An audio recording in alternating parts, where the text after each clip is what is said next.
Pete, how you doing, my friend? Good. How you doing, Todd? Uh, well, I've got a lot of videos and a lot of screenshots for you. So I think you wanted to talk about the combat first. So you just tell me when you want me to roll some of this stuff.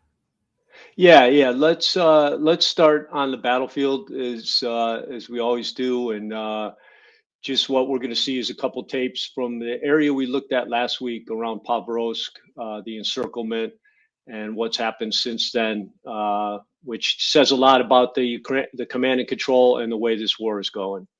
So I've got 3 short clips. I'll play each of them, all 3 together, and then we'll come back to you. So here we go. Yep.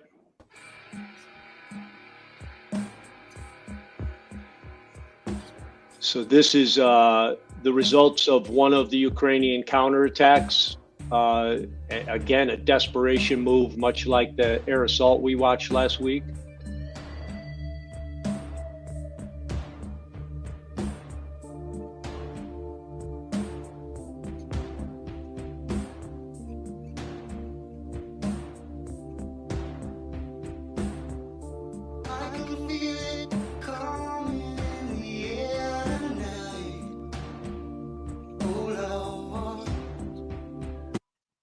Just real quick on that one before we go to this one, which is great.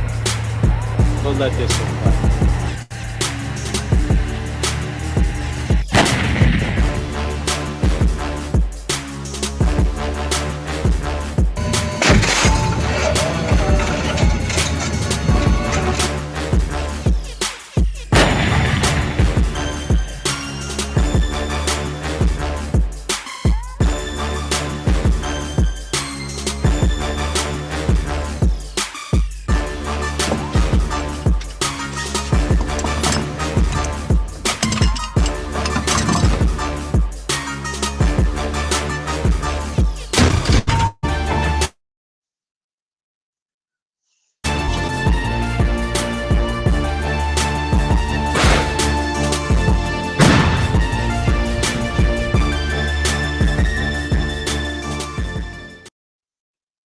Go ahead. You wanted to say something, Pete. Yeah, just so on the first one was a counterattack outside Pavlovsk, and you remember what we talked about last week, that, this was not so much a tactical failure as a command and control failure, and by the Ukrainians and by Zelensky and Syrskyi themselves. Zelensky continued to be out of the country more than he was in country.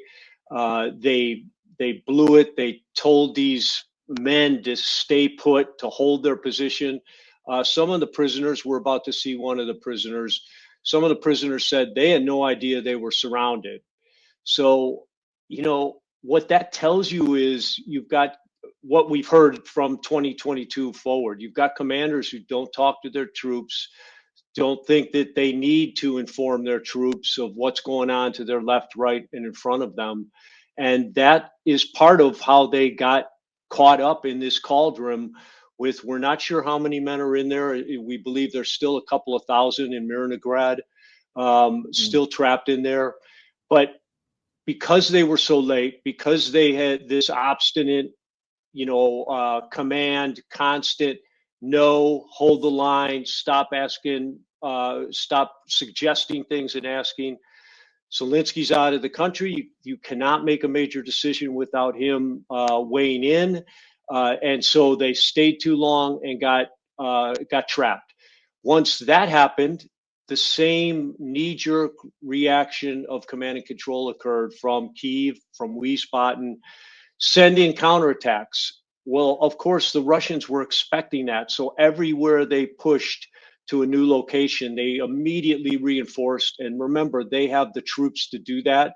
On top of that, they are now experts at these on-the-fly kill zones. So if you think on a map of a big red square in front of a little dot, that dot's the person, and the front line. But as that moves, a dot that's about 10 square kilometers moves in front of them. That's the kill zone, the drone kill zone. And the Russians have this down pat. They move their drones up, move their drone operators with the assaulters, and they keep hopping forward and creating new kill zones. And you cannot go into that kill zone in anything but the most stealthful, clandestine mode. So sending an armored vehicle into a kill zone is a suicide mission. And we show these the combat footage not to say, look how cool that is, to show how horrific this war is. Think about those guys in those vehicles. First off, I always try to imagine what they're saying to each other whenever I see a military action or event. And I guarantee you, every guy in every one of those vehicles was saying, this is the stupidest thing we've ever done. We know we can't go to the front lines in armored vehicles, much less an armored vehicle convoy. There were 23 vehicles in that video, and they were probably all full of guys when they got hit. So, a knee-jerk, suicidal, not caring about your troops, just trying to create a political image strategy is what you're seeing in Ukraine and why it's so horrific. So, and then the next one, go ahead. I was just going to say that it just reinforces my belief that they don't really care about the Ukrainians. It's a depopulation exercise, but that's, another podcast. Well, there's no doubt they don't care about the Ukrainians, those who say that, that's a common theme we're about to get into, because we're going to go to the peace talks and the efforts to stymie, to thwart, to change, to throw out the peace talks, to sabotage them again, is full-fledged underway. And again, those guys the Europeans, the influencers in the US who are saying, throw this out, keep the war going, you need to look at that videotape of those guys who were just slaughtered. And that's going to get worse, because Ukraine's all the way on its heels. From the ground, this comes from the ground yesterday. What's happened to the Ukraine military now is similar to what was going on in, for instance, the US military in Vietnam during the Kissinger talks. It was already a hugely unpopular war, already forcing people to go serve who didn't want to serve. And once they see the peace talks in full up progress, every guy on the battlefield, every soldier begins experiencing what's called the last man to die syndrome. No one wants to be the last man to die in a senseless war. And so you're already seeing that on the Ukrainian side. The desertion rate has gone up. The just motivation to fight continues to sink and go down. And again, it's not getting any better, because guys continue to die. We had another body exchange last week. It was 1,300. The Russians gave the Ukrainians 1,300. The Ukrainians gave the Russians 29 back. So you're seeing this same thing over and over, but we're just deluding ourselves into when we believe these globalists. So let's go to the peace talks.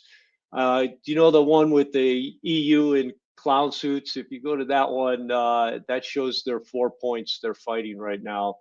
Let me see if I can find that one. If you don't have that one, the Hungarian, Which Prime Minister. one is that?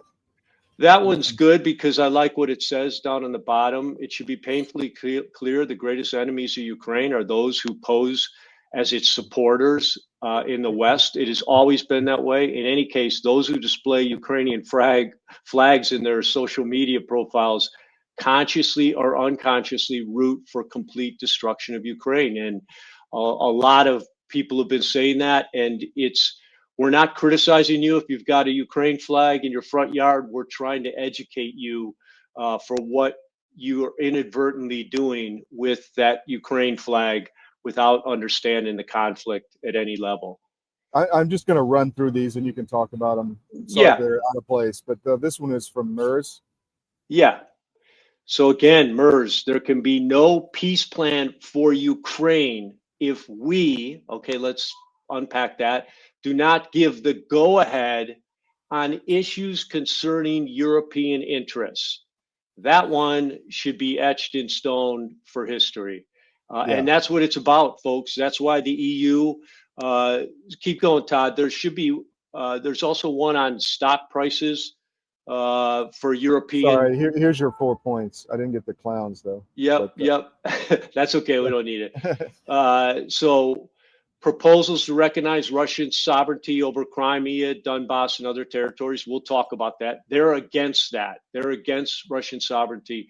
Possible reduction of the Ukrainian army, the issue of security guarantees, and the issue of frozen Russian assets. So these are the things, and every one of these you can even though they're only 4 or 5 words, you can read through them right off the bat and see they're all about Europe and Europe profiting, Europe not being proven to be the ones who were wrong the whole time and who wasted their already depleted reserves on this Ukrainian war instead of on their own countries and their own. It's just more and more obvious that they want a war to do something. It has nothing to do with Ukraine and Russia. Well, it may have to do with Russia, but it's not about the security of Europe either. It's something much more diabolical. Let's look at this one. Sorry, I can't read that. Can you see it? So this is just we've talked about this. It's good to put this up. These are Ukrainian soldiers, and we've read prisoners of war accounts of the training. Now these are non-POW interviews. So programs organized by Europe failed to prepare the Ukrainian armed forces soldiers for real combat conditions. And this is from an article from a military history professor. Lots of examples, and of course not. You think about what they were trying to teach them. These non-combat experienced European militaries, even when you have combat experienced people in your military, there rarely are the trainers that get set to train foreign militaries. If you're lucky enough to have something like Special Forces A teams with senior guys who undoubtedly have been in past events, have been all over the world training foreigners, and who understand that many foreigners know more than they do about how to fight. A good example is the jungle.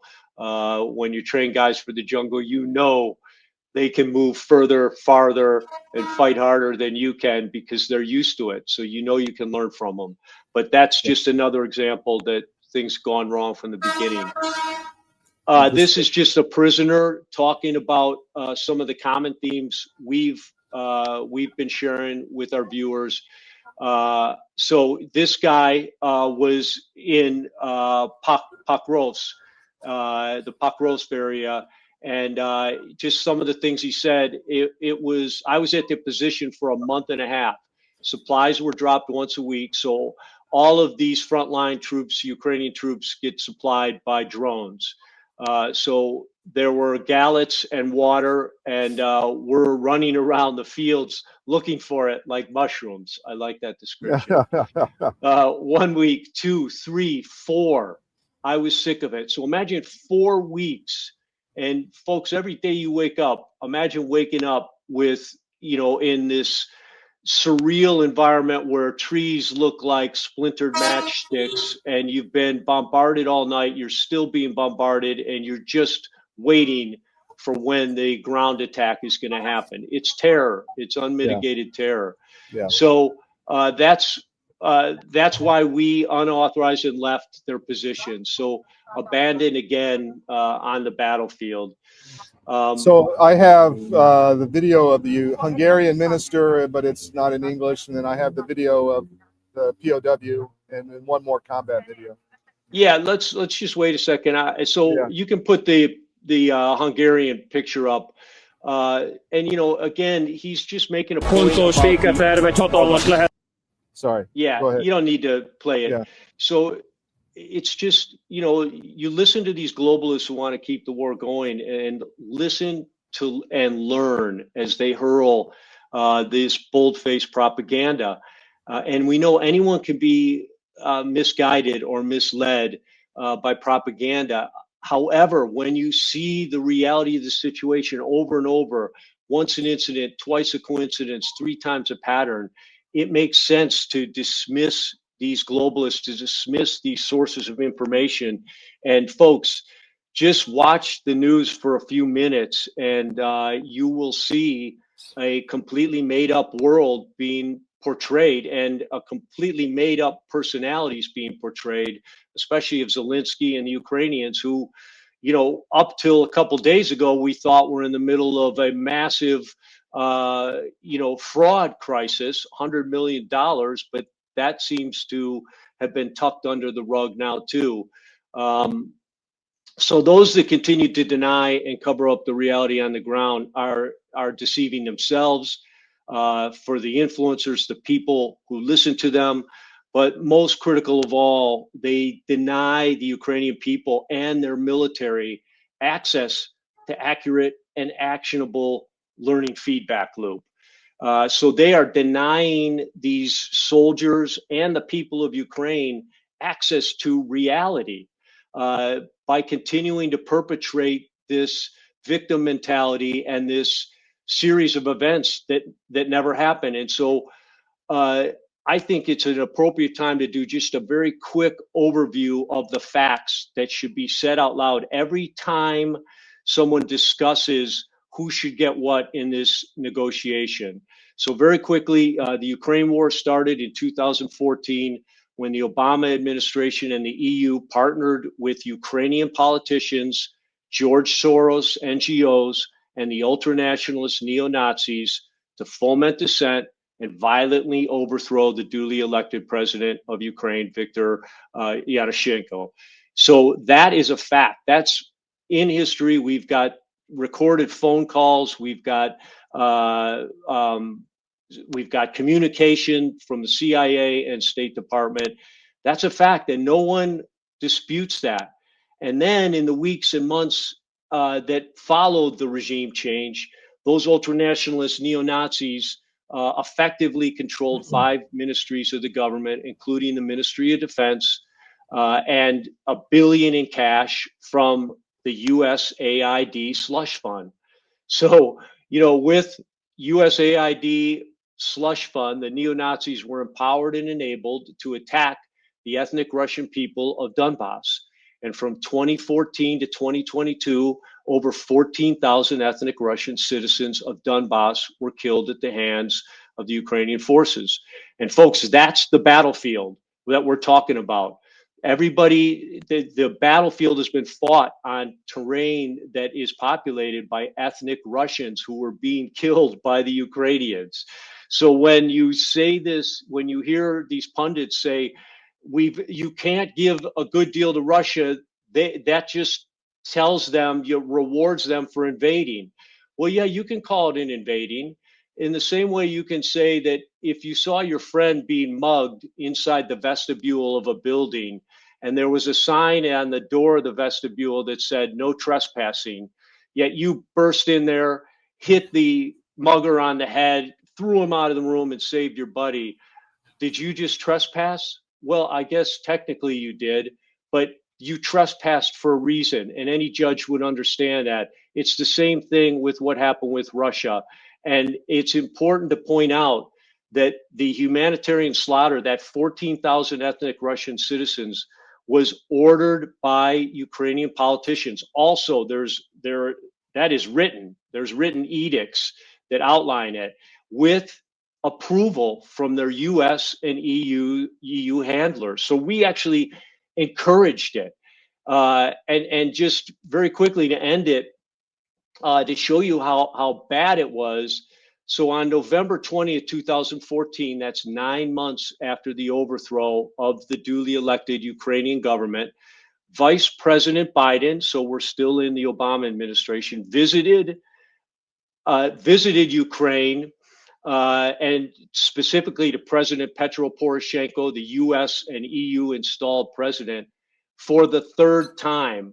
So get this. In November of 2014, we're not even 9 months, we're 8 months since the overthrow. Biden has been to Ukraine 3 times. The first time he went was we know exactly what he did. He set up the job for Hunter at Burisma, $1 million a year. Burisma is the largest private gas company in Ukraine. $1 million a year to the son of the vice president, and Hunter Biden never stepped foot in Ukraine either before that date or after that date.